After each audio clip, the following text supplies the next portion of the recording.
Hi everyone, thank you for joining us today for the CHSP and DEX reporting essentials for community transport organisations. I'd like to thank Jane McDonald and Alira Griffiths from Pontem for preparing for and presenting this webinar. The Community Transport Organisation acknowledges the Cammeraygal people as the traditional custodians of the lands upon which we meet and work. We also acknowledge the traditional custodians of the lands across New South Wales upon which our members provide community transport services. We pay our respects to elders past, present and emerging, the holders of knowledge, tradition and culture. We recognise their ongoing connection to the lands, waters and community and say thank you for the preservation of country across thousands of generations. So I feel like this presentation is quite timely, particularly in terms of DEX changes that were announced yesterday afternoon. Jane and Alira will cover some of that, and please feel free to reach out if you have any feedback for us. So I will hand over to Jane and Alira now. Thank you. Wonderful. Thank you very much, Kate. I'm just going to pinch the screen, so just bear with me for 1 second. And Kate, would you mind hitting the record button on this one, please? Yeah, it is recording. Oh, great. Fantastic. Yeah. Thank you. Yeah. And if anyone is not comfortable with that, if you just feel free to keep your cameras off, please. Yeah, you could join it on your side if you want. If you wanted to do it that way, just listening or not. Jolly phone. Wonderful. Thank you all for joining us today, and thank you very much, Kate, for having us along and sponsoring our sessions as we delve into CHSP and DEX reporting essentials for community transport organisations. Now, Jane and I will be facilitating today's session, and it is important to note that the insights that we share with you are based on our interpretation and experience in the sector. However, the Department of Health, Disability and Ageing and the Department of Social Services for our DEX reporting should always be your ultimate point of reference. As has been called out, we will be recording the session and we'll distribute the slide pack shortly after we finish. Now, we do have a lot of content to cover in today's session, and as Kate mentioned, we did have some further updates that came out yesterday, so we've tried to reflect that in the session, and I will probably flick a little more quickly through some of the slides, but I'll leave them. They'll certainly be in the pack for future reference and further reading once you do receive the slide pack after today's session. So we do have a lot to cover.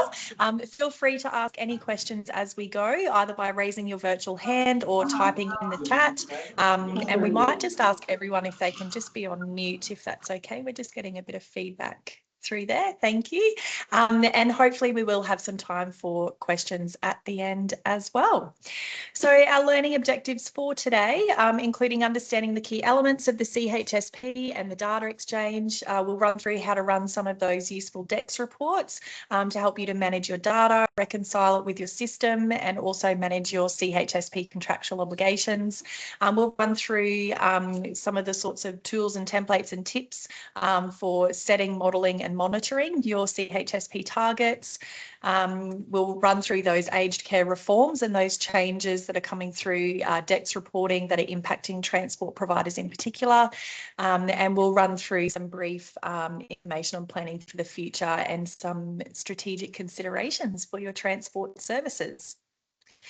So before we get into the finer details, we'll just start with a brief introduction to the fundamentals of the CHSP.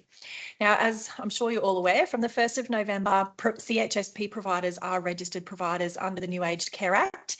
That means you do need to comply with any conditions of registration and obligations that apply to you. And this is in addition to any other terms and conditions that are set out in your CHSP grant agreement.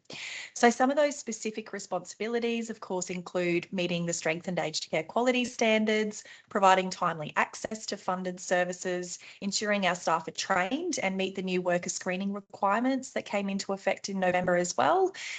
We also need to be creating service agreements and care service plans for all eligible clients and be reviewing those at least every 12 months, using the grant funding in line with the grant agreements, and have a client contribution policy in place that aligns with the program principles. And those fees and charges must be available to the public, and they need to be discussed with clients before starting services. We also need to ensure that we're keeping our information up to date on the aged care provider portal, and you'll be required to complete various reporting obligations, which, as we know, have been evolving over recent years and months. Now, just a little further information with regard to those service agreements and care plans. We know that some providers have already had them in place prior to those being mandated, but it is still important to review your documents, ensure that they meet the current requirements, as the new Act does specify certain items that must be included, including review dates, client contributions, variation arrangements, and circumstances where services can be ceased. So these requirements, this requirement to have a service agreement is in addition to a care and services plan.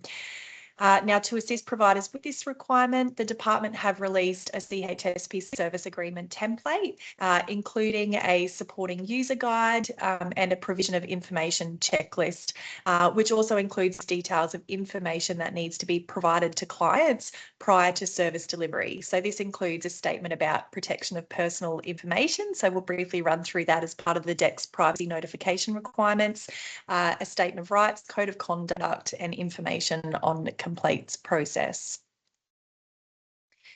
Now, as part of your CHSP reporting obligations, you'll be required to submit reports on your performance data via the data exchange, which is due, of course, by the 14th of each month. Wellness and reablement reporting, which provides service level information on wellness and reablement approaches that are used by the organisation. That one's due annually by the 31st of July. We also have our financial declaration, which facilitates that acquittal of funds expended, and that provides assurance and evidence that the public funds have been spent as specified in the grant agreement. That one's due annually by the 31st of August. And we have our child safety annual statement of compliance, and this is a new annual statement confirming organisations comply with state, territory and Commonwealth laws relating to employing, engaging or instances where there is incidental contact with children. And these compliance statements have just been released this week, so you might see those hitting the inbox if they haven't already, and that one's due annually by the 31st of March, and it is a statement of compliance for each funded activity in your grant agreement. Now, with the introduction of the new Aged Care Act, we also saw the commencement, of course, of the new Support at Home program, which is being introduced through a staged approach. So initially it replaced HCP and STRC programs, and the CHSP is currently planned to transition to the new program, but no earlier than the 1st of July 2027. Now, if it transitions, and we do know there's much discussion and debate regarding whether it's appropriate or not for it to transition at the moment, but block funding would move from being provider held to participant held. Now, as a provider of CHSP services, you may be familiar with other reforms and changes to CHSP over recent years, so we've certainly all been kept on our toes, but transitioning from payment to payment in arrears. So previously the grant was paid quarterly in advance. We've seen the introduction of national unit price ranges and price loadings. We've seen monthly reporting obligations through the data exchange. So previously it was 6 monthly, and more recently, of course, the reporting of the My Aged Care IDs. While the CHSP will not be transitioning to the new Support at Home program any sooner than July 2027, we are, of course, also seeing further changes over the coming months, which we'll touch on shortly in today's session. Now, we just want to introduce a little bit more around an understanding of the data exchange and the platform. So as I'm sure you're aware, the platform is commonly referred to as DEX, and it was actually developed by the Department of Social Services, so the DSS. We've got lots of acronyms today, but I'll try and spell them out whenever we're first using them. So it was developed by the Department of Social Services to support the collection and reporting from government-funded community service providers. So it's used by both government agencies and community organisations to share information about grants and de-identified client outcomes. So if an organisation receives a grant to help people or communities, then they'll be asked to use the data exchange for their performance reporting. Now, the data exchange is accessed via a web-based portal, and once you're logged in, you'll see this home page. Now, some organisations may also use the data exchange as their client record system, where they manage the data about their clients and the services that they're using, while others may simply use it to load their performance data based on data that's extracted from their own client management system. Now, the DEX portal, once you're logged in, can be used to manage your organisation details, create your outlets, which we'll go into a little bit more detail on shortly, and link your funded program activities or activities that you're delivering from those outlets. And if you're using the DEX portal as your CMS, so you're capturing that client and session data in the CMS, then you'll also use the portal to create client records and manage the services that your clients are using.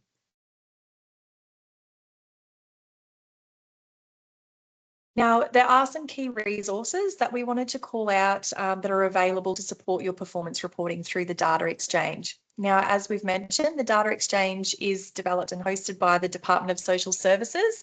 So these are available on the DEX DSS website.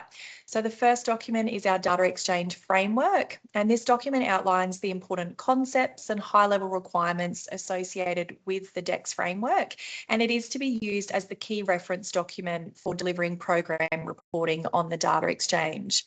We've then got the data exchange protocols and the data exchange protocols specifically for the CHSP, and these support manuals are intended to guide the consistent implementation of the framework. So they provide practical information for managers and frontline staff to help integrate the consolidated data definitions and requirements into existing service and administrative practices. The protocols were also just updated to apply from the 1st of March 2026. So just be sure that you do have that updated version if you've already got one on file. And the last document here is our program specific guidance for organisations. So we've got our Department of Health, Disability and Ageing program specific guidance. This guidance is tailored, of course, for CHSP service providers. But if you've had the previous version on file, it's probably a little disappointing to see they have significantly reduced the worked examples in that document. It used to have some really great worked examples of reporting outputs through DEX, but that has really been, that content and worked examples has been reduced since we've seen that new version released in July last year, but still a useful document to help with your DEX reporting. These guiding documents should be read in conjunction with your organisation's funding agreement. There are also task cards and other e-learning modules that are available on that DEX DSS website. So we've just included a link down the bottom right there to that website page. And these images are also clickable links that will take you straight to that supporting guidance material. We also recommend that you subscribe to receive updates, which can be found under the notification and updates tab on their website. Now, we've of course also got the CHSP manual, which is a key reference document as a CHSP provider and for our DEX reporting. This one's available on the health website. Again, this is a clickable link that will take you straight to the current manual. It has been designed for use by CHSP service providers, and it actually forms part of your grant agreement. So we do have the new manual, which was released in October last year, and that includes updates and program changes aligning to that new Aged Care Act and the strengthened aged care quality standards. And it is expected to be updated again shortly to incorporate the DEX stage 3 changes. So I guess keep your eyes peeled for that one. Now, the manual does outline the operation of the program across 3 key parts. So Part A runs through the CHSP, including an overview of the program, the reforms, the CHSP services, and also an understanding of wellness and reablement. Part B runs through eligibility and service delivery requirements, including access to the CHSP, interaction with other programs, grant funding arrangements, client contributions, and information on flexibility provisions. And Part C includes important details about the administration of the CHSP. So that goes into quality arrangements, client rights, service continuity, incident management, staffing responsibilities, and compliance and financial responsibilities. And we've also got appendices A to H that support this manual with additional information. Now, the manual includes a wealth of information, and it is the key reference document for managing your CHSP contract. It is updated annually. As we've said, we'll have a few iterations at the moment as we're going through these reforms and changes to reporting. So it is important to ensure that you and anyone who is involved in managing CHSP service delivery has that most recent version on record. And we also like to encourage providers to incorporate discussions on the updated manual or refreshers on the manual in your staff meeting or toolbox talks, just to further encourage that discussion and enhance awareness and understanding of the program and the service delivery principles and requirements. Now we'll just have a look at how the data exchange is structured. The administrative data that's collected on the data exchange is at client level unit records. So this means that all of that required administrative data that we're collecting is reported in the same standard format for all program activities that are reported on the data exchange. So when you first gain access to the data exchange, organisations will create at least one outlet, and they'll then attach program activities that will be delivered from that outlet or from that physical geographic location. We then set up cases which are attached to those outlets. So a case essentially acts like a container, and that brings together information on the client, who is the individual receiving a service, the program activity that's funding that service, so transport, for example, and also sessions. So a session records the type of service delivered, the date in the reporting period that it was delivered, the clients that attended that session, and the outcomes that were assessed. Now, sessions are what drive the reporting function of the data exchange. So we'll touch on that reporting module a little bit later in today's session, but having that understanding of a session is what drives that reporting function. We will reflect on that a little bit later. So if you do have clients that are set up in the DEX portal, they'll only be counted as a client for that reporting period if they have an active session. And a session is simply used to describe each individual instance or episode of service. Now, the data exchange framework organises a full range of performance reporting data into chapters that tell a story about how the funding is used to respond to individual, family and community needs. So it describes how the services that our organisations are providing make positive changes for our clients and contribute to the achievement of the CHSP program outcomes. Now, we've got 2 groups of data requirements associated with the data exchange program performance story.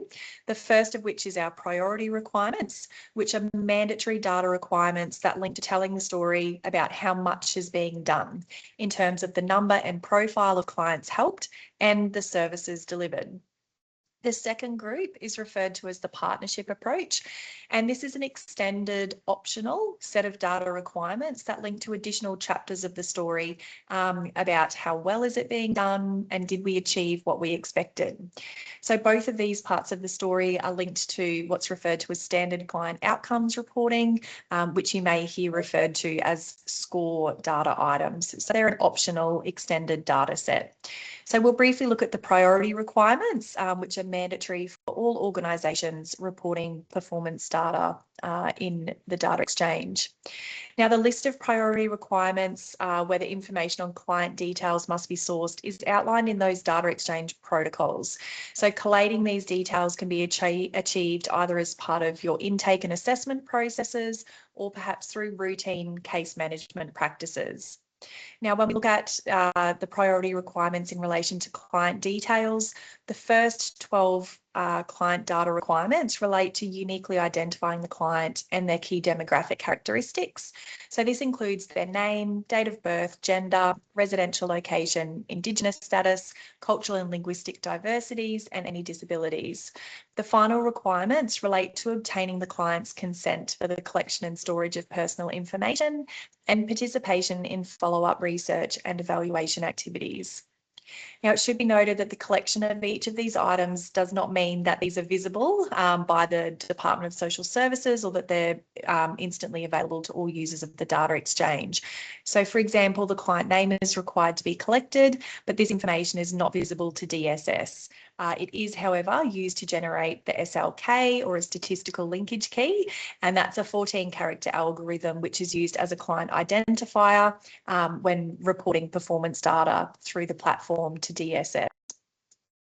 Now, the protocols also outline the priority requirements in relation to the case and session level data, including of which one relates to the details of the funding activity that's outlined in your agreement. So that might be, for example, transport, the date of the session, and also the service type, so whether it's direct or indirect.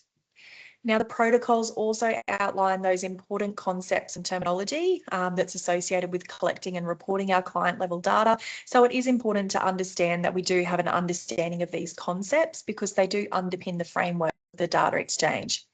So the data exchange uses a specific definition of a client to ensure comparable information is reported for the number of individuals that have received a service within a reporting period. And this means that apples with apples comparisons are possible within and across activities. Now, when we're looking at a client, that is defined in the protocols as an individual who receives a service as part of a funded activity that is expected to lead to a measurable outcome. Now, in the instance of transport, I guess the application there is when we're looking at support persons or carers who are accompanying a client on a transport activity. We would not be recording that support person or carer as a client because they're not receiving an outcome as a result of a funded activity. So there is a specific definition of a client that really underpins that future application that we'll discuss through today's session. Now, there's also a specific definition of a service based on the service delivery concepts. So it's defined as one or more individual instances or episodes of assistance within a reporting period that's delivered within a distinct case. So that concept of a case and a session are integral to the data exchange because they maintain that consistent way to record information about the different activities that our clients are accessing, how they're being delivered, and the location from which they're being delivered. So we've already touched on those concepts of a case, which essentially acts like a container, linking our client and session data to a location and a funded program activity, and also sessions, which are a service instance. But another key concept when we're looking at the data exchange and reporting through the data exchange is the concept of an outlet. Now, an outlet is defined in the protocols as a physical location from where a service is primarily being delivered. Now, there's no recommended naming convention for outlets. However, organisations may align them to those listed in the My Aged Care Service Provider. And we also find it useful for your outlets to align with your funded aged care planning regions that are outlined in your grant agreement documents. So just having some sort of methodology or principles behind how you're defining and naming your outlets to help you to report and interrogate your data and analyse. Now, there are some important guidelines when you are defining and naming your outlets, though. Each outlet will have program activities which are delivered from that outlet, and each outlet may have different staff, different service information, different program activities that are being delivered from that outlet, and different contact details. Where the service is mobile, the outlet used should be the nearest administrative premises. Post office boxes cannot be used in place of a physical location. And importantly, an outlet should never be created for a client's residential address. So the outlet should always reflect where staff are based or travelling from or that nearest administrative premises. So very important that we're protecting our clients' privacy and we're never setting up outlets reflecting their residential address. Now, the data exchange framework has been designed to ensure a client's personal information is protected through stringent protocols that comply with the Privacy Act and the Australian Privacy Principles. Now, there are two components of personal information that may be stored in the data exchange in relation to CHSP.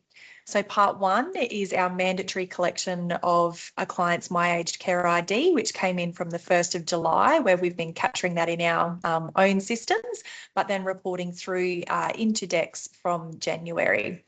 Now, that is not subject to client consent, as it is required to monitor provider compliance, and that's authorised under the new Aged Care Act. However, we do still need to be notifying the client.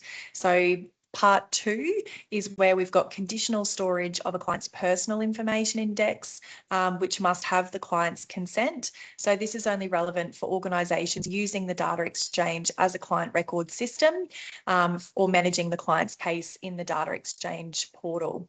So organisations who are seeking to store that client's personal information in the data exchange must obtain client consent to do so. Now, regardless of how an organisation is using the DEX platform, so whether you are using it as a CMS or not, all organisations must adhere to the notification and consent requirements outlined in the data exchange protocols. So we've just included a link here, but it is important to ensure that you've got these consent and notifications provided to your clients so that they're aware as to where their personal information is being stored through their CHSP program. Now, when using the data exchange, users do need to have a digital ID or My ID, and that organisation must be linked to their profile via the Relationship Authorisation Manager. Now, there are quick start guides that are available on that DEX DSS website to assist first-time users to set up their access.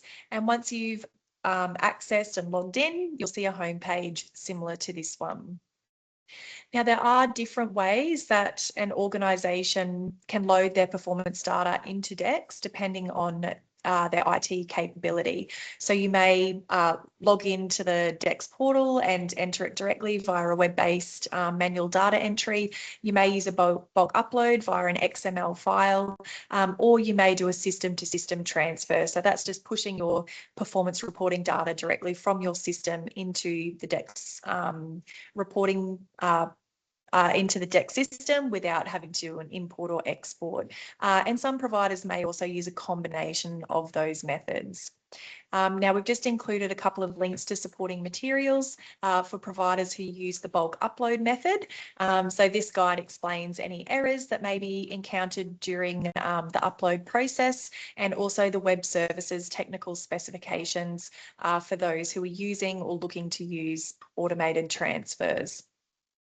Now, regardless of your upload method, so whether you're using manual data entry, the bulk upload, or a system-to-system transfer, it should be part of your standard monthly process to also run the DEX reports and validate that the performance reporting data has loaded as expected, and it reconciles with your own systems, or it's reasonably in line with your expectations if you don't have your own systems. So we'll touch a little bit more on that and the available DEX reports that we like to use for that process shortly to assist with that check. Now, we'll delve into some of the program-specific guidance for reporting your data on the data exchange. So we've got our CHSP manual, which provides a description of the service types and the associated services that can be delivered by CHSP registered providers to our approved clients, with transport services defined as the provision of direct and indirect transport services to connect a client with the community and attend their usual activities. Now, services may be direct, which is further defined in the aged care rules as the provision of a car and driver for group and individual transport services to connect the individual with their usual activities, and including fuel, but not including the excluded things listed in subsection 2, which are included in that snapshot there. Transport may also be provided as an indirect service, which is the supply of a service voucher. Now, Appendix A in the CHSP manual provides further guidance on inclusions and exclusions for each service including specific exclusions and exclusions for direct and indirect transport. Now, our output measure for transport is the number of one-way trips, which aligns with the contracted output measure in our grant agreements, or the quantity of one-way trips. And we also, of course, need to be recording any client contributions that we're receiving towards our services, recording that in the data exchange, which is consistent. We need to be recording that for all CHSP services. Now, current practice for recording transport, particularly in relation to group and centre-based respite, we do see some variation in this, but the current guidance or best practice has been where transport forms part of another main service that's being delivered.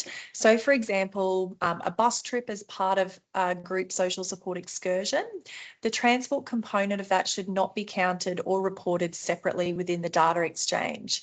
So transport associated with group social support is included in the overall cost of delivering that group social support activity, and we do not report separate transport outputs for the transport component of that activity. So clients are not required to have a separate transport referral in that instance. However, if transport is provided as a separate, distinct and separate service to another main activity, then that transport to and from the centre has typically been recorded separately as a trip. So we've just provided some further guidance in there. So just to, I guess,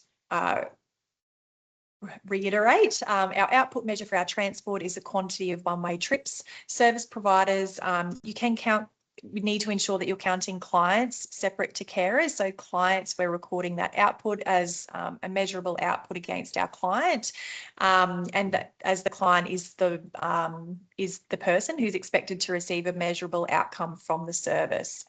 Now, as we've mentioned, it is common practice typically that if transport is funded under CHSP and provided as a related but still separate service, so for example, you're transporting clients to or from a day therapy centre or to or from a group social support activity, the transport has typically been counted as a separate service for each of those trips, in addition to that separate service, which is the attendance at the day therapy centre or the attendance at the group social support activity.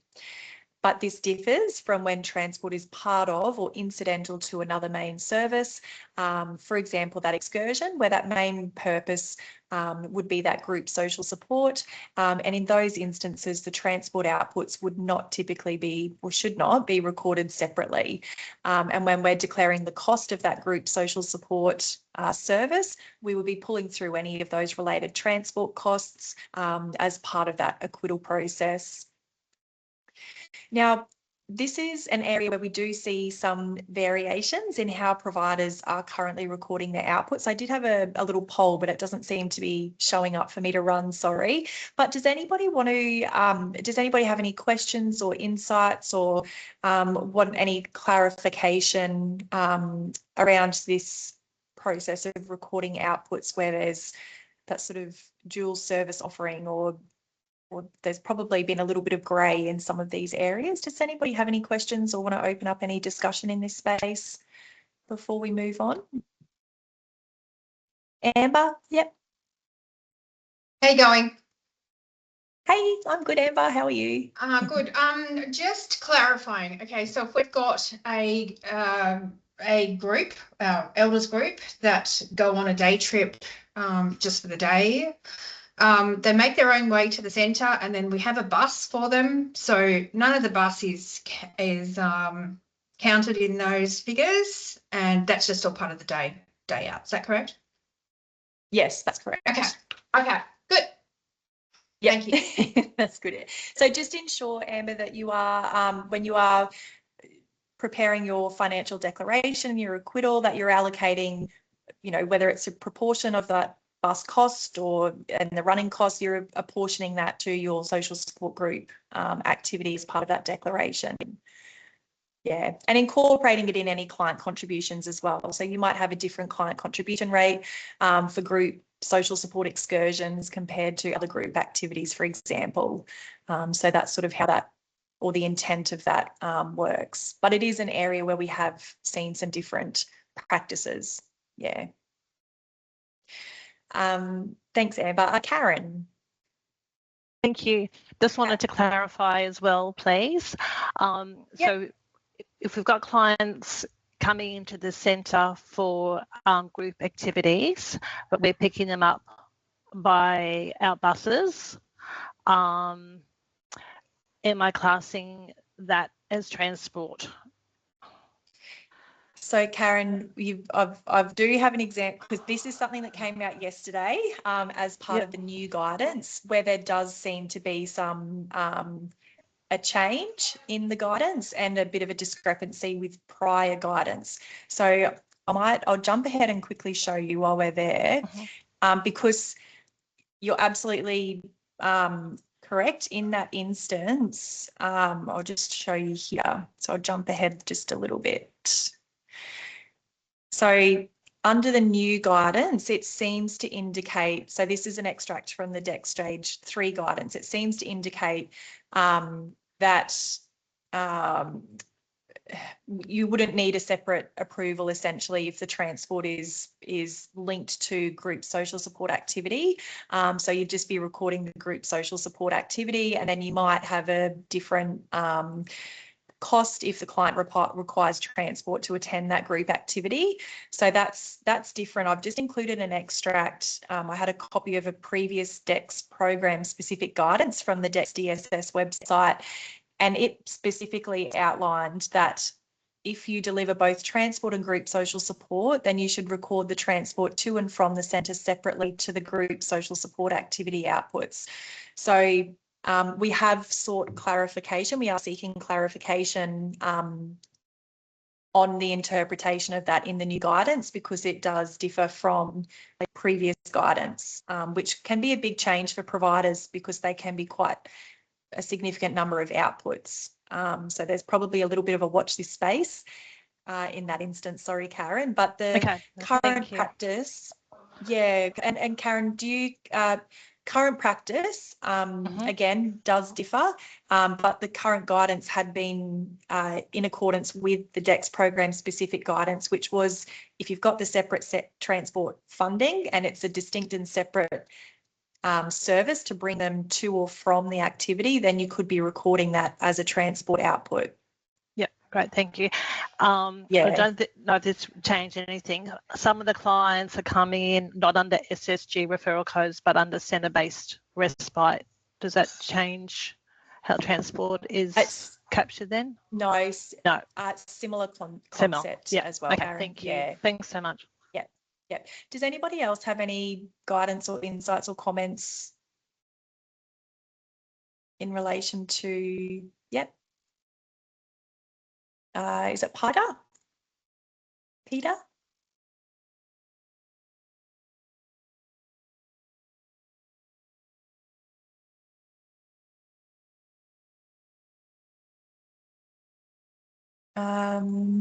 Just want to come, excellent, just come off mute if you're on. Patty Ann,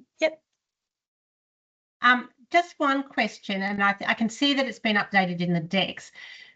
Has it been updated, or will it be updated in the CHSP manual? Because I sort of feel there's sort of an interpretation in the CHSP manual that probably doesn't fully align with the DEX at the moment. Have I misread it in the CHSP? Because I think in the CHSP it certainly talks about day program and everything and transport being part of it. Not it does separate. It does. So I've just that's a really good call out, Patty Ann. So I've just included here as well the inclusions and exclusions from the manual. So this is in Appendix A, and you're absolutely right. So transport excludes transport that's incorporated into the cost for group social support activities. So that's quite a clear definition, but I guess then there is also an interpretation some grey, have you included or incorporated the cost of transport to and from? And if not, can you then count it as a separate output? So yeah. It's a little ambiguous. Yeah. It is a little ambiguous. Yeah. Yeah. So look, I think as we've sort of indicated, it's an area where there is differing practice and a little bit of grey in the guidance. Yeah. And with the new guidance that came out yesterday, there's quite a clear example in there which perhaps goes against some previous guidance. Yeah. So it's perhaps a little bit of a watch this space before you go rapidly changing any of your current practices. And just if you are changing your current processes and how you're capturing outputs, just be sure that you're also keeping your FAM up to date. So your funding arrangement manager, particularly if you are going to see big impacts on your outputs and how they're being recorded. So yeah, probably a little bit of a watch this space with that one, sorry. Yeah. Thank you. Yeah, thanks, Patty Ann. And then, sorry if I'm saying this wrong, is it Peter or Peter? I just saw you didn't have a mic, but if you wanted to type your question.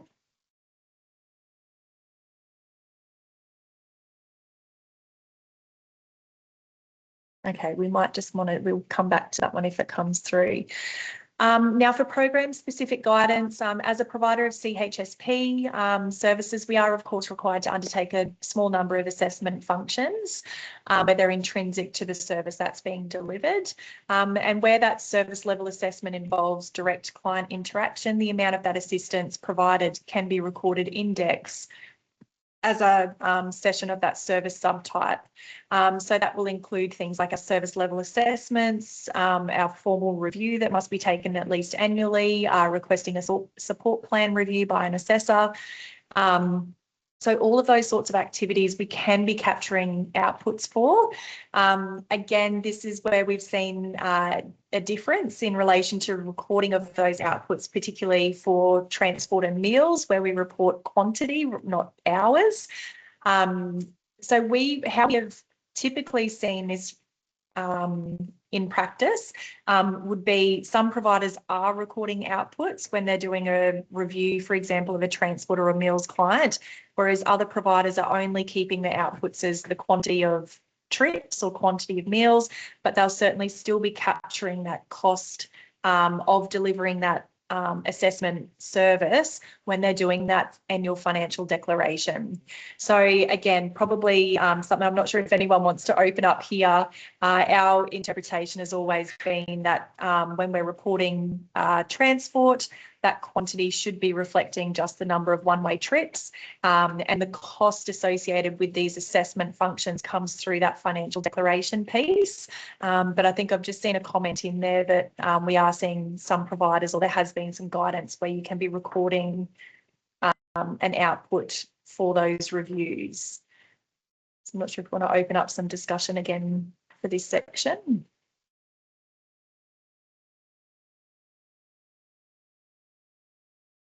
That's fine. Yep.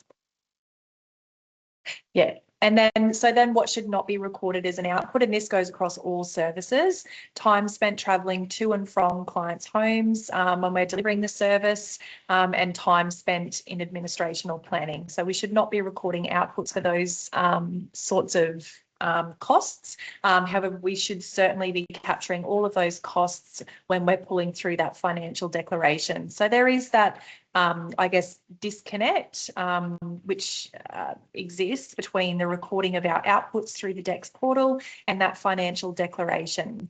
So in our CHSP funding agreement, we'll have what's essentially an implied funded unit price when we just divide our total funding amount divided by our outputs. That's sort of that implied unit price or price per trip.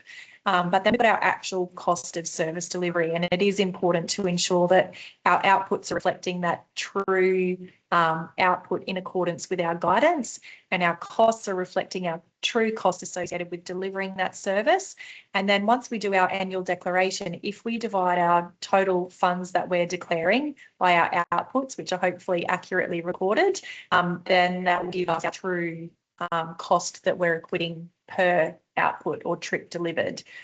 So there is that slight disconnect, which can sometimes be a little bit lost, and which is why sometimes we've seen practices, not always with transport, but practices where processes creep in where they're sort of trying to inflate outputs to justify the claiming of their funding. But it is important to ensure that we've got integrity with what we're reporting and it is in accordance with our guidelines as well. So we have sort of jumped ahead a little bit and spoken about these, but we of course have those changes that we've been seeing coming through DEX since July last year. So we initially saw that updating of our full service list and our hierarchy in our DEX reporting to align with that new CHSP service list, which more closely aligns with that support at home program service list as well. We also, of course, saw the introduction of having to record a client's My Aged Care ID in our own systems. And then from January, we've had to be recording that through into DEX as well. Now, stage 3, we always have known has been on the horizon for mid-2026, but we've had some new information come out this week. And so we've included a clickable link here to the latest update. And with stage 3 of the updates, we will see reporting for meals, transport and respite services become much more detailed. So capturing not just what was delivered, but how, where and with what level of engagement. So the MAC ID reporting requirement will be mandatory in DEX until June 2026, and the department will be given advance notice before that mandatory change is implemented. Stage 3 was released. So these changes, you can access them in the staging environment in DEX, so not in production yet, but they are in the staging environment for providers who are using that and you want to go in and test it, and comprehensive guidance material on that full ongoing data exchange requirements is expected to be published in the last quarter of this financial year. So it is expected to come in the production environment as well for us to be setting up before the end of the financial year. Now, the updated staging and staging environment and bulk file upload technical specifications and those web services technical specifications are also now available on the DEX training resources page to support software providers to develop those solutions and to start making changes to those upload templates and start configuring their systems. So the CHSP guide to DEX stage 3 also lists all the fields that are being introduced, their confirmed definitions, and specifies which DEX service types they apply to. So a lot of information in that new release that came out yesterday. Now, the primary measure for output reporting for transport will remain as the quantity, so the number of one-way trips. That's what your contract is for and specifies, so that will still remain your primary reporting measure. But in stage 3, which is planned to be introduced from around August 2026, there will be additional reporting fields, which are strongly encouraged to be filled out and completed. So these include whether the transport session was delivered by a subcontractor, so that would be a yes or no, whether a volunteer was involved in the direct service delivery, also recording the engagement time spent with clients, so the minutes that were spent with the clients, the trip distance and the trip travel time. Now, as the completion of those new transport specific fields are not mandatory, but they are highly encouraged, and collecting and reporting that data will help the department to better understand service delivery and ultimately help shape and guide future government policies. Now, the data collected in these fields will not be affecting your performance assessment under your current funding agreement, though. You'll still be primarily measured against that number of trips or that quantity measure as per your current contract. Now, the information in the latest guidance does replace all previously proposed and or published definitions, noting that the CHSP manual, the DEX protocols and all of the task cards are yet to be updated. Now, when we look at measuring a trip, the guidance is that trip distance and trip travel time are only counted when the client is in the car and being transported. So it does not include the time where the worker or the volunteer has driven to pick the client up from their location. It's only while the client is in the vehicle. Now for trip travel time, the travel time is the time that the client spends in the vehicle during the session, and it begins when the vehicle leaves the pickup location. It concludes when the vehicle arrives at the agreed destination or drop-off point.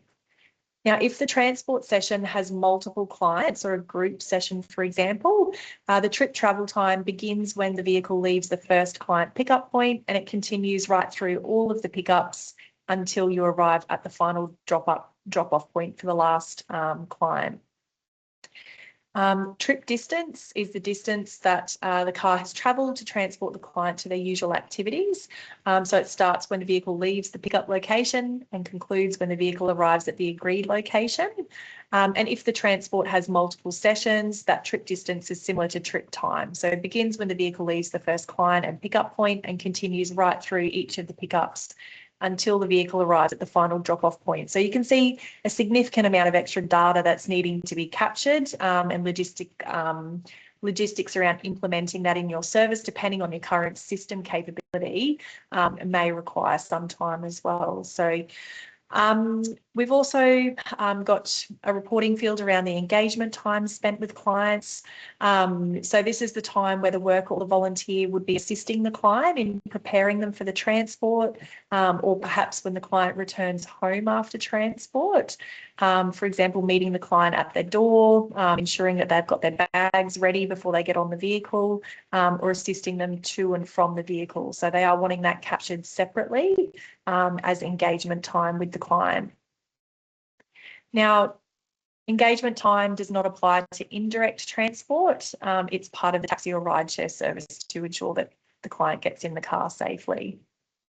Sorry, Now, Alira. Yep. Amber's just got a question there. Amber, sorry. Now- Oops, just gone on mute. Sorry, Amber. Sorry, didn't take myself off mute, sorry. We're in Western Victoria, and often we have to take clients to Ballarat for medical appointments, etc.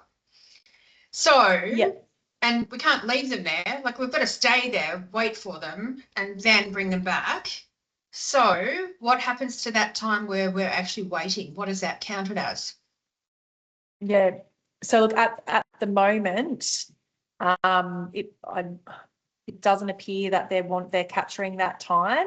But I think this is perhaps something that we're certainly feeding back information as well to the department. But Amber, that is a common question from providers. So whether or not that would be introduced as an additional field, I'm not sure. But at the moment, it's not captured in any of the current reporting fields. Say if we put the trip, the distance, it might only be 200 kilometres each way, and then.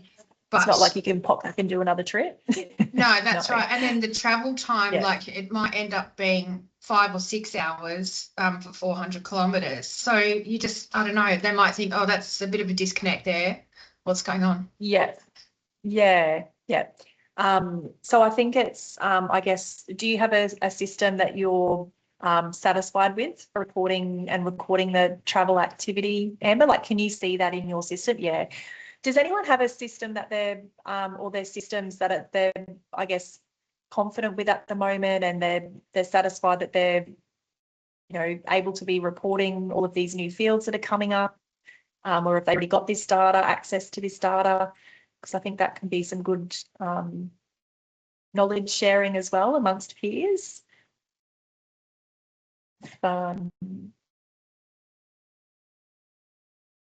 Does anybody want to share any sort of insights or I guess systems that they're happy with in this space? Or have we all sort of got, so I know this is a common area of challenges for a number of providers, particularly with all of these new reporting requirements coming up.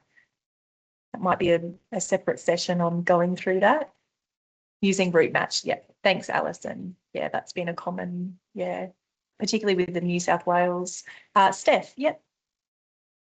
I'm having trouble with my mic today, so I'm not sure if you can hear me. Yeah, we've got you, Steph. Oh, great. We currently use TRIPS as our database, which is from CareMaster.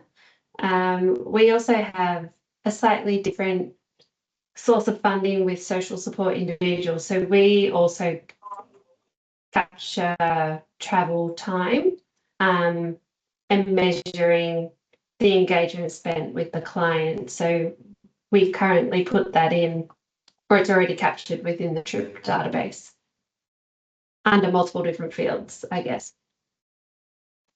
Okay, yeah. So for your, sorry, can I just clarify, for your social support, for your individual social support activities that also have a transport component, are you capturing both transport and individual social support outputs, or is it a different funding program altogether? It's a slightly different funding program. So we use social support individual for an aspect of our transport program, but it's calculated in time, so hours. So it captures those things already for us. Excellent. The database itself, but it's quite manual. If that's helpful. Yeah. Can I quickly so that just confirm also, when you were talking about engagement time spent with clients, and if it's a group, say a group on the bus, and the distance, did you say that it's from the first pickup to the end pickup? It's not calculated, say, if somebody's collected last and they're only on the bus for 15 minutes where the first person was on the bus for an hour. Are we for each episode or session, is it for the whole time that the first person is on the bus for to the drop-off location? So the guidance for group engagement is if you can't record individual engagement for that group session, you can just record the total engagement time. Okay. They've said that's acceptable. But if you can record individual engagement for each client in that group session, then you could certainly do that as well. So I guess I haven't been able to get in this morning it's not set up in the staging environment that I've got yet. And I couldn't get it set up this morning, but to see how that will actually flow through in the DEX portal and see what that looks like from a reporting perspective. But yeah, it is indicating that you can record that individual engagement time or the overall group engagement. Okay. Wonderful, thank you. Yeah, that's okay. Okay, now I think we've only got an hour for this session, don't we? We may keep pushing on, but if anyone does need to jump out, just know we will be recording and sending this across. But we always do like to encourage that discussion. I think it's really rich to get people's comments and insights as we go. So we have touched on that, I guess, what seems to be a little bit of a change or a bit of a discrepancy with regards to transport relating to group activity. So a little bit of a watch this space there. We've just included those extracts from the guidance for your reference, and we'll just see where that lands and provide an update once we do hear back from the department with some further guidance. Just included links to those current updated IT documents after that release of stage 3 updates. And from a provider perspective, of course, what you can do, ensure that you are keeping up to date with those proposed reporting requirements. We know there's been quite a lot of information coming in this space and quite a lot of change that's happening. So it's a bit of change fatigue for a lot in the sector, I think. But ensure that you are keeping up to date with those requirements and keeping on top and communicating with your system providers as well, and your staff to ensure that those processes are updated, the systems are updated, your business processes, your policies, that everything's updated as required in preparation for those changes that are coming. So when we're looking at, when we push our data, we're reporting into the DEX portal. The data that is reported through DEX is used by the department to inform their performance against 5 key standard indicators or 5 KPIs. So they're looking at the number of clients assisted, the number of service instances delivered, percentage of participants from the various priority target groups, percentage of clients achieving goals in relation to independence, participation and wellbeing, and the percentage of clients achieving improved independence, participation and wellbeing. Now, it is important to ensure that you are jumping into the DEX reporting module of the portal and just checking the data that the data that's flowing through. Now, to access the DEX reports, you just log into the portal. It's down the bottom right there. You'll see Go. You do have to have admin access to access this part of the DEX portal. So if you can't see it, it may be linked to your access levels. Now, there are a number of reporting categories. Just ensure when you open the DEX reports, it defaults to the partnership reports. So you do need to click down onto the standard reports to access the reports that will apply to all providers, unless you're completing that additional information through that partnership approach. So you'll see that there's CHSP specific report categories, and there's a legacy tile which is linked to that older hierarchy before that new CHSP service list and reporting hierarchy came in this financial year. So if you're looking at historical data, you'd need to click into that legacy tile, but for any data for the current financial year, you click into that new tile there. So there's a number of CHSP organisation overview reports. So these reports are tailored specifically for CHSP providers. Just ensure when you're using your reports, oh, we've got a little bit skew-if there, sorry, but when we're using the reports, be sure that you're selecting the appropriate filters. So all of our CHSP grant agreements are based on financial years, so ensure that you're selecting the right financial year. And if you're wanting to filter data for a service type or an aged care planning region, you can certainly do that as well, or an outlet, sorry. You can certainly do that as well.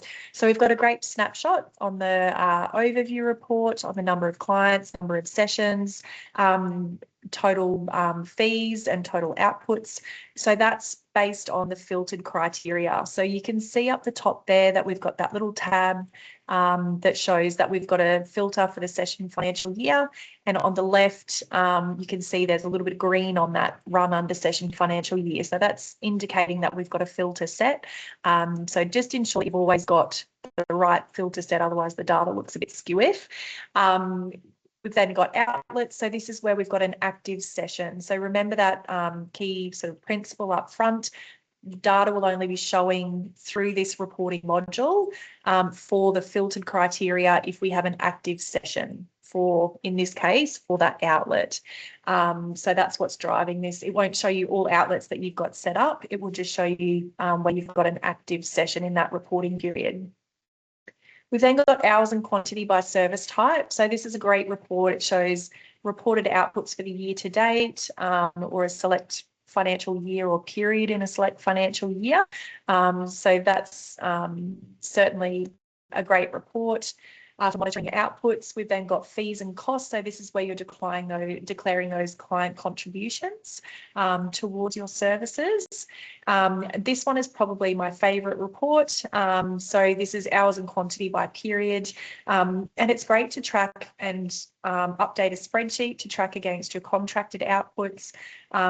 Jump in and run this report by the 14th of each month. Make sure that your data's made it into the system. If you've run an upload or a system transfer and you've had an error happen halfway through, you can jump in and see if anything has made it into the system or not. So it's just a great report to familiarise yourself with and run at least each month. You can attach it to management reports or board reports if you're wanting to.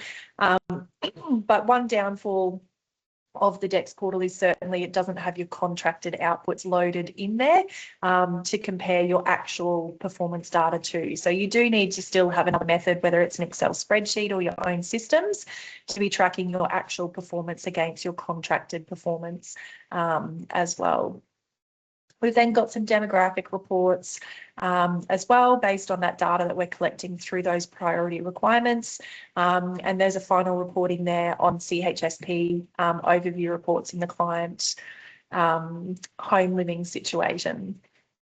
Now, the organisation data quality reports highlight key quality data issues. So this might show different quality issues between different outlets or different service types. So where you might need some attention or to review your client onboarding documents, for example. And it also provides some detailed listings of client and session data. So we'll just show one example here. This one is the health check report, and it provides information on any issues with the SLK, so that statistical linkage key, and those errors might arise if there are issues or missing data in any of those other priority data fields that go into building up this SLK. So in the client name or their date of birth, for example, or their gender, if any of those priority data fields are missing, then it will trigger errors in this SLK generation. Also, demographics where not stated is selected, and the number of unidentified clients in attendance. So the CHSP, the intent of the program is that the funding will be used to support clients who've been assessed as requiring that service. So there's only very limited scope to be providing services to unidentified clients under the CHSP. And if you are providing services to unidentified clients, typically if that hits around 5% or more, you'd be getting asked questions by your FAM and having to explain that. So if you are recording services that are delivered to unidentified clients, just ensure that you are keeping a track of those and why they were provided to unidentified clients. So there are limited circumstances where that's required, but it's not expected to be much of your service delivery profile. We've then got some submitted data details reports. So these just provide more tabulated data, I guess, to review the data in the data exchange portal rather than those sort of graphical representations that we saw earlier. So just another level of granularity to help you with your data interrogations and investigations. And then we've got our DEX organisation overview reports. So these reports are available to all users of the data exchange. They're not tailored specifically to CHSP service providers, but they still do provide some really useful information. So this one's just a snapshot of the service summary report, and you can see views of your service delivery profile on days of the year or months of the year. So just some interesting sort of views there if you want to go in and have a bit of a look and see which one provides some useful information depending on what you're wanting to look at for your organisation. Now we've got some useful tips in here as well. Again, these might be, thanks very much, Susanna. Just for navigating through the DEX reporting portal, it can be a little bit delayed and clunky sometimes, but you can flick between reports within a reporting subgroup just by clicking on sheets, and you can navigate between reports. The homepage back to QLIC, just make sure you click back down to standard reports. That's the reports that all organisations will have access to unless you're under that partnership approach and wanting to look at those reports. You can export them to any of the reports to PDF. So just by clicking the ellipses or those three dots up the top, download as PDF, make sure you click fit to page and then click the blue link when it appears and save it to your desktop. And if you're looking at some of those data or those tables, the submitted data details reports, you can export to Excel as well, just through right-clicking anywhere in the data, download it as data, and that will save it as Excel down to your computer. Now we've just added a bit of a section as well around your grant contract, setting some performance targets, reviewing your contract performance as well. So with our grant documents, our main documents are our SGA, so our standard grant agreement, which outlines all of our contractual obligations. We've also got our AWP, which is our activity work plan, and that outlines our funding for each aged care planning region and each grant activity for each reporting period that the grant covers. So the AWP provides some really useful information for you to be understanding your contract performance, your target, your funded unit rates. So when we look at the AWP, I do find it useful to use the information in there to populate an Excel spreadsheet each year, or your system, if you've got that capability in your system, with the funded amount, the outputs, for each activity and aged care planning region, from which you can then determine your funded unit price and also track the performance of your program.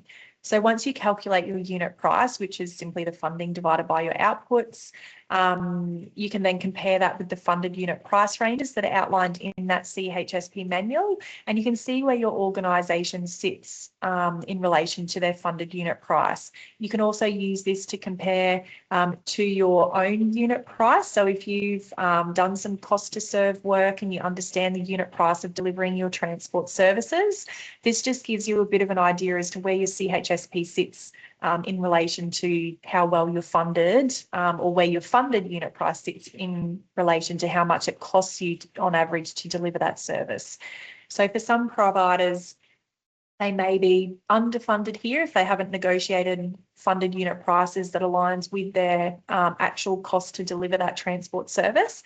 And in that instance, in all instances, we do really need to be ensuring that we're closely monitoring not only our output delivery, but also our expenses against our funded contract amount. So important to understand that we're delivering within our funding envelope and we're not delivering unfunded services which can create sustainability or viability issues for the program. Now, another concept just briefly to be considered is the remoteness of the areas in which you deliver services. And this certainly comes back as well to your comment around those longer travel distances that might be required depending on where you're operating as well. So we've got our modified Monash scale. MM1 is our metropolitan areas right up to MM7, which is our very remote communities. And when we're looking at those contract prices, those national unit price ranges for CHSP, those price ranges do not include any loadings that might be applicable. So if you operate primarily in MM5 regions, for example, our small rural towns, loadings of up to 20% were able to be applied for as part of the most recent grant renewal round. And we've had loadings of up to 40% available for providers in MM6 and 7 regions, and that's been in place since 2022. So if you do have those loadings available, hopefully they've been negotiated into your contracts. They weren't automatically applied. Providers did have to actively negotiate them.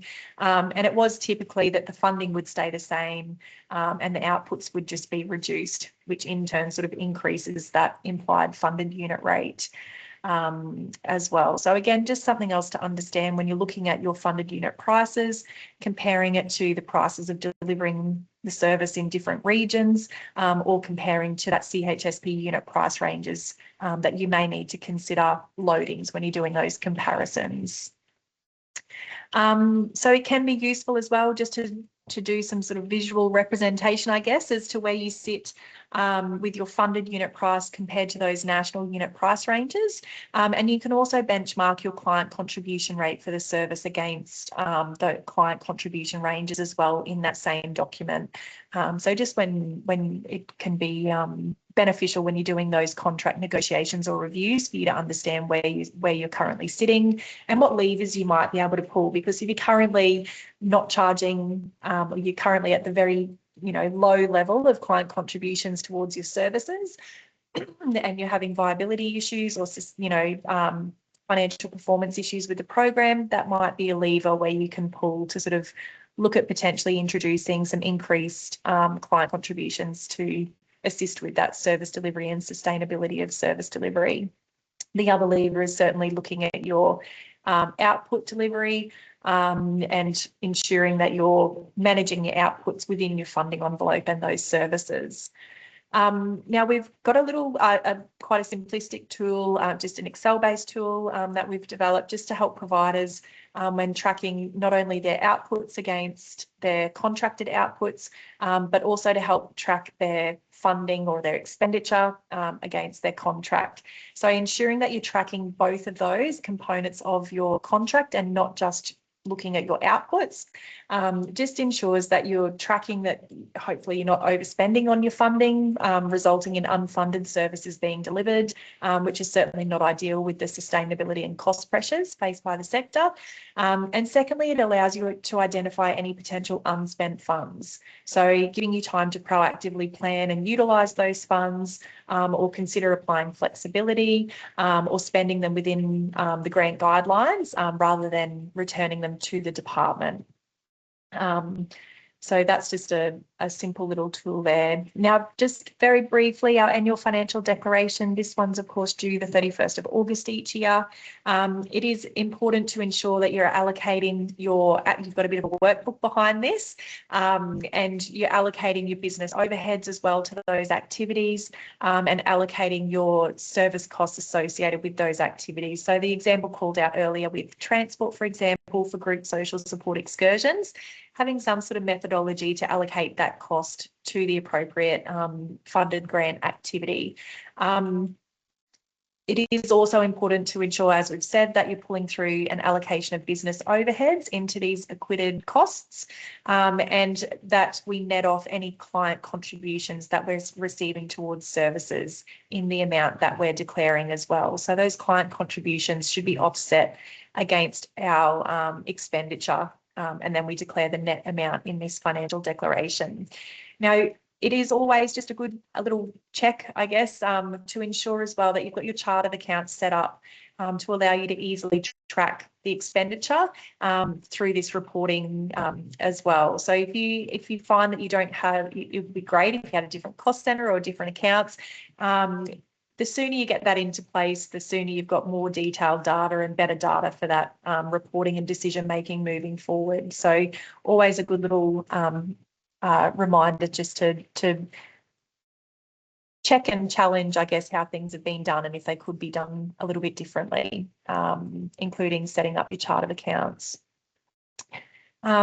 With flexibility, of course, if we are looking at applying flexibility, we do all need to ensure that we're keeping that 50% service delivery within the aged care planning region for the service that's funded. Now, there are some additional sort of guidance and requirements for that if you're, say, if you're providing home adjustments and equipment and products or specialised support services. But for transport services, you typically need to be ensuring just that you're keeping that 50% in each aged care planning region before you're applying any flexibility to other regions.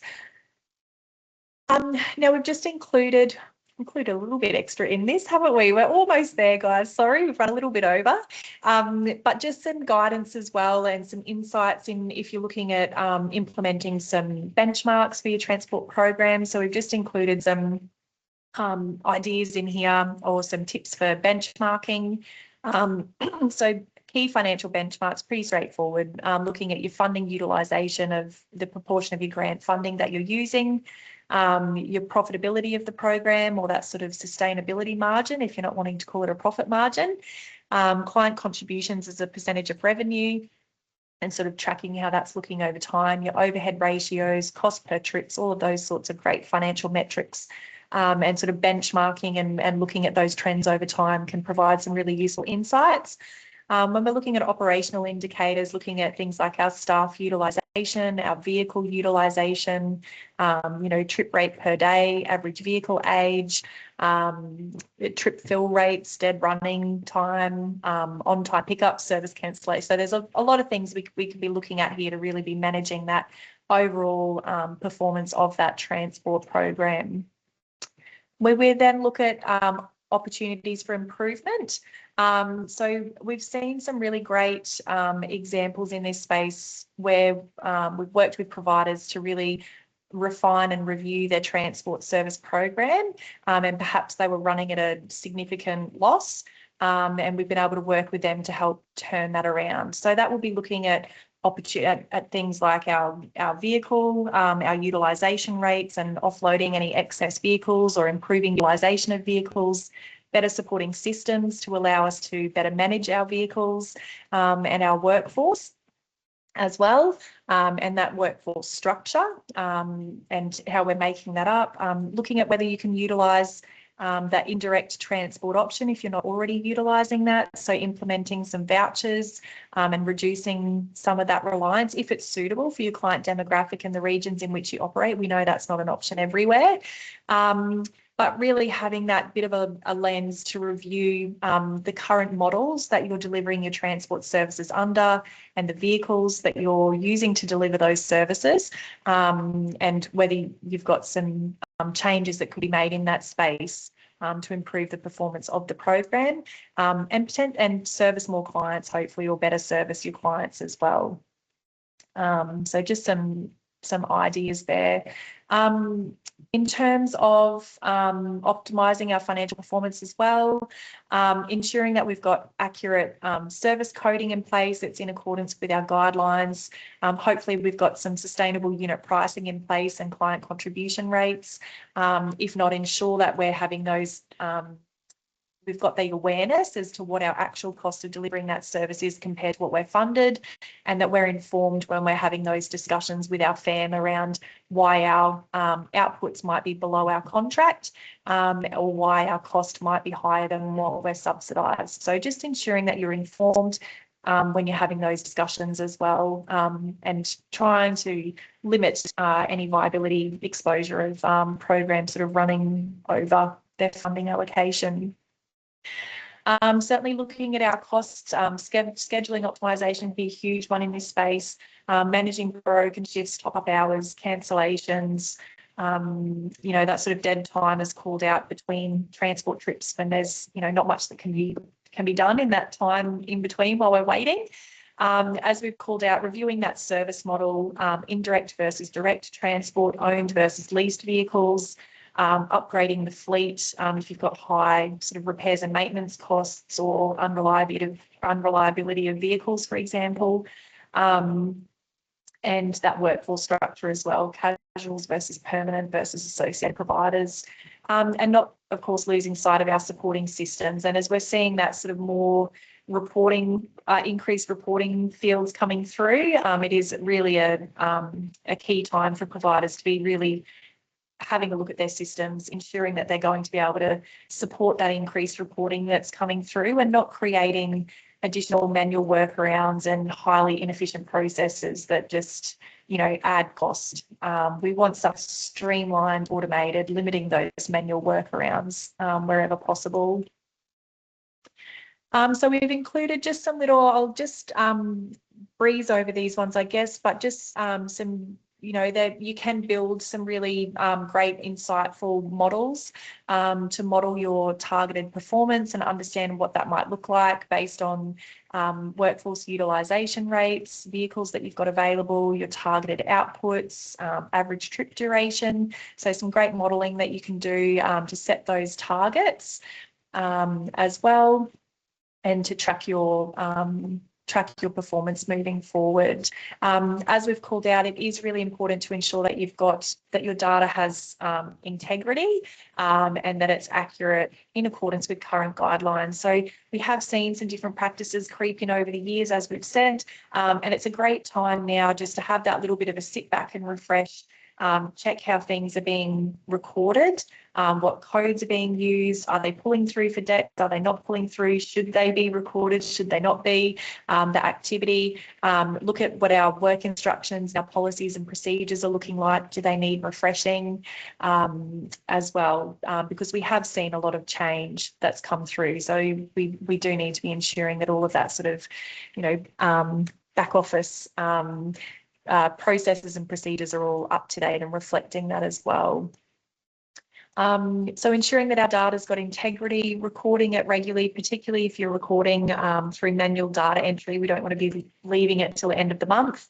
The more frequently we're doing that data entry, the more likely we are to pick up on any sort of data inaccuracies, for example, missing data.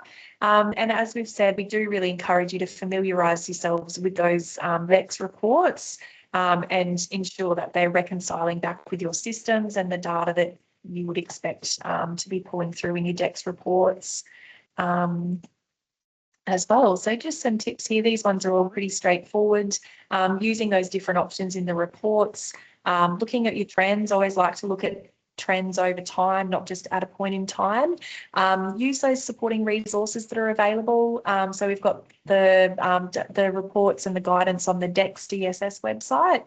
as well as our CHSP manual, of course, and some of this additional guidance that's coming through with the changes to DEX reporting, so the latest being the stage 3 guidance document, and then hopefully use those insights as an opportunity to make changes and improve the way you plan, deliver and review your services as well, and hopefully ultimately improve those outcomes for your clients. So we're almost there, guys. Key strategic considerations when you're looking at planning for the future. Certainly looking at your cost to serve, ensuring that you're understanding your cost to deliver that transport service and the pricing of those trips. So we are seeing in the supported home space as well, providers are really pricing their transport typically by sort of, I guess, kilometre brackets. For CHSP, we you know, it's per trip, but it'll be interesting to see how that sort of progresses as well and refines over time. Ensuring that you're understanding your funding and financial viability, so not losing sight of those business overheads. The need to be making a sustainable margin on programs so that you can reinvest in your service delivery in your business. Considering your service model and delivery options as well. That fleet and asset strategy, does that need a bit of a refresh? Do you need to look at other options? Understanding your workforce and industrial risk, demand, volume, and your client mix. And of course, always just considering those supporting systems and digital enablement, and if it's still suitable as we move into the future, and consider your strategic positioning and future options. Now, we have provided a link here to a readiness assessment for providers that you can use in considering your future direction and actions that need to be taken to plan for future changes. So if you would like any help on using that tool or in determining actions, don't hesitate to reach out to us. So that link will be in the slideshow, in the slides when they come out shortly. We do also have a service pricing workbook as well. It's more aligned to the Support at Home program service list, but certainly still accurate, or I guess meaningful for CHSP services if you're offsetting that client contribution that you're receiving towards the service delivery. And just a link to additional resources there. So the CHSP reforms resources page. Thanks very much, Liz. Sorry, we've put a little bit too much in the session today, haven't we? But Jane and I will stay on for any questions and feedback. It is the first session that we've run specifically for transport, so really wanting to understand any, if there was something that you wished we'd covered but we haven't covered, or any feedback or insights, we're really keen to hear it, and we'll keep updating these sessions moving forward. So do we have any questions in the chat, Jane, before we open to discussion? Narina, do you want to just ask your question? I think it's still grey at this point in time. We are asking for further information, but it is mandatory to report all things except for the transport specific things. So engagement time, for example, I read that as being mandatory. So I think what Narina, and jump in if this is incorrect, I think as far as the additional reporting, can you report some but not all of the additional fields? If you don't report all, it's not going to impact on your client management. That's certainly clear from the guidance that was released yesterday. I think my understanding on that client engagement time was that it may not be applicable to all services, so it wasn't a mandatory field, that one in particular, but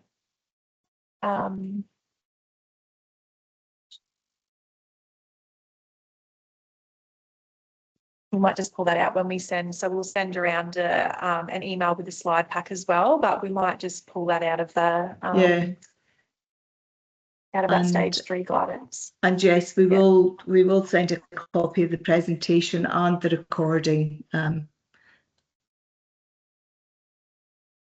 Thanks, Yes, but thank you so much, Jane and Alira, for your time. and very comprehensive preparation. I think it's really great how many people have stayed on the line. Yeah. I think that's a really good indicator that there was a need for this. So thank you so much. Really good presentation. Yep, and we will get some information out to everyone who's joined us.